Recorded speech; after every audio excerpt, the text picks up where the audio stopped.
Assalamualaikum warahmatullahi wabarakatuh. Pada kesempatan ini, saya akan membahas salah satu konsep penting dalam tata bahasa Arab, yaitu idofa. Sebelum itu, saya akan memperkenalkan diri saya terlebih dahulu.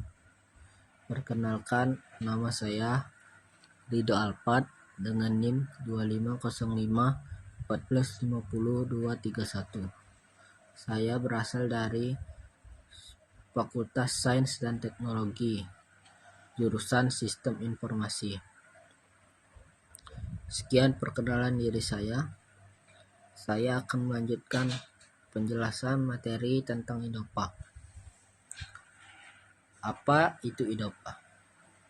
Secara bahasa, idofa berarti penyandaran dalam ilmu nahwu. Idofa berarti menyandarkan satu isim, kata benda kepada isim lain, sehingga membentuk hubungan seperti kata kepemilikan, bagian dari sesuatu atau penjelasan jenis. Jadi, idofa adalah susunan dua kata benda yang salah satunya menjadi penjelas bagi yang lain. Mirip seperti kata rumah guru, baju wol, pintu masjid, dan sebagainya. Selanjutnya adalah fungsi dari idofa.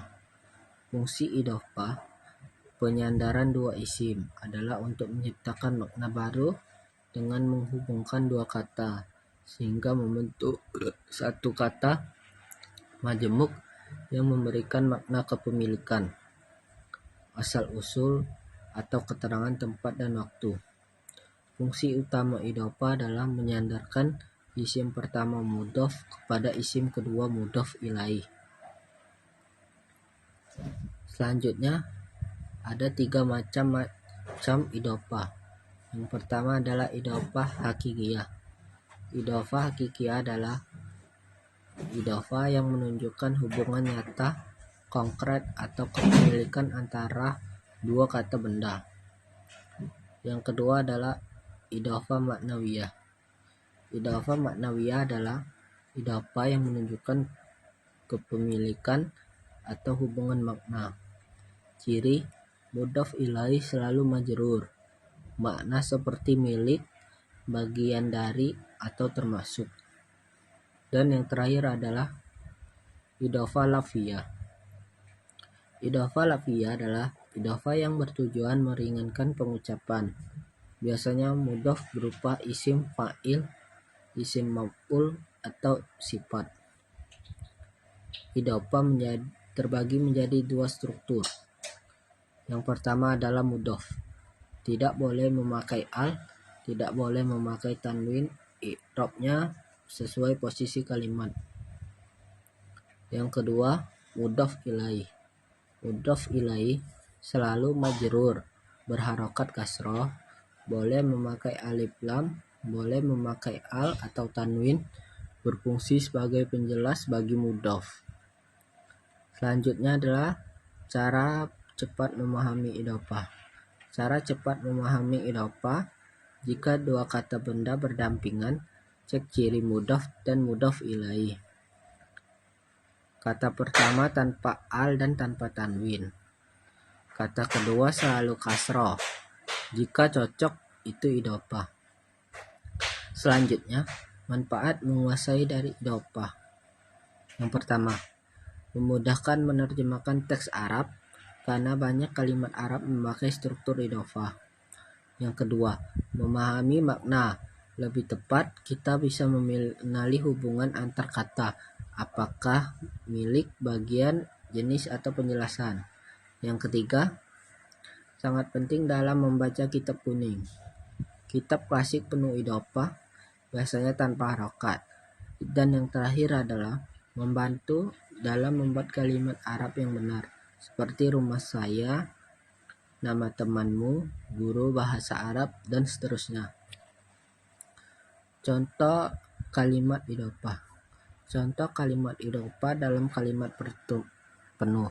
Yang pertama, ja'atolibul fatrosati, artinya adalah datanglah siswa sekolah itu. Yang kedua adalah atof babal furqati, artinya adalah aku membersihkan pintu kamar.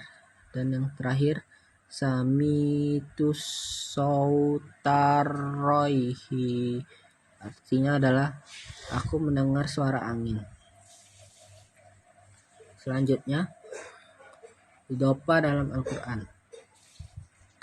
Idhofah sangat banyak digunakan dalam Al-Quran untuk merangkum makna yang luas. Contohnya, yaumud doini, artinya adalah hari pembalasan.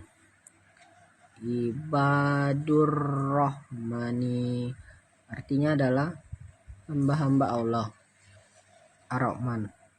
Dan yang terakhir adalah Sirotol Mustaqim, artinya adalah jalan yang lurus. Memahami idhofah membuat seseorang lebih mudah memahami ayat karena hubungan antar kata menjadi jelas. Kesimpulan, idhofah adalah susunan dua kata isim yang saling berkaitan dengan struktur. Mudhof tanpa al, tanpa tanwin, dan mudhof ilaih selalu majrur. Maknanya bisa kepemilikan, bagian jenis, waktu, atau tempat. Dengan menguasai idhofah, membaca teks Arab menjadi jauh lebih mudah dan cepat. Sekian penjelasan materi tentang idhofah. Apabila saya ada kesalahan, saya mohon maaf. Kepada Allah saya mohon ampun. Saya akhiri. Wabillahi taufiq wa hidayah.